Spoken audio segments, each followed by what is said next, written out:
நெற்கதிர் பறவை கதை. விவசாயியும் பொற்குடமும். ஒரு கிராமத்தில் ஒரு உழைப்பாளி விவசாயி இருந்தான். ஒரு நாள் அவன் தனது வயலில் உழுது கொண்டிருந்தபோது மண்ணை தோண்டிக் கொண்டிருக்கையில் திடீரென ஒரு பொன்னான மட்கம் கிடைத்தது. அவன் அதை பார்த்து மிகவும் மகிழ்ச்சியடைந்தான். இது என்ன ஒரு அதிசயம் என்று நினைத்து அவன் அதை விரைவாக வீட்டிற்கு கொண்டு வந்தான். வீட்டிற்கு வந்ததும் அவன் தனது நண்பன் போன்றிருந்த ஒரு குறும்பு கபூதரத்துடன் புறா சேர்ந்து அந்த மட்கத்தில் சில பணங்களை போட்டான்.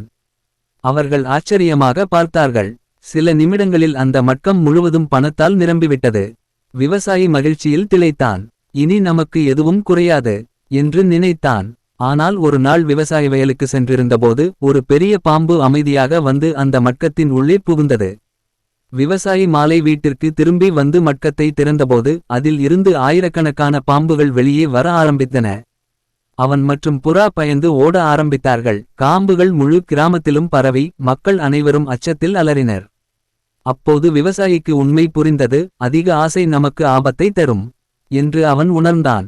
உடனே அவன் புறாவுடன் சேர்ந்து அந்த மட்கத்தை தூக்கிக் கொண்டு வயலுக்கு ஓடினான். அது கிடைத்த அதே இடத்தில் மீண்டும் அதை புதைத்தான். அதிசயமாக அதற்கு பிறகு எல்லாம் பழையபடி சரியாகிவிட்டது. பாம்புகள் காணாமல் போயின. கிராமத்தில் அமைதி திரும்பியது. ஆனால் விவசாயி அமைதியாக அமர்ந்து அழ ஆரம்பித்தான். பொன் மற்றும் பணத்தை இழந்ததற்காக அல்ல, தன் பேராசையால் ஏற்பட்ட பிரச்சனையை நினைத்து.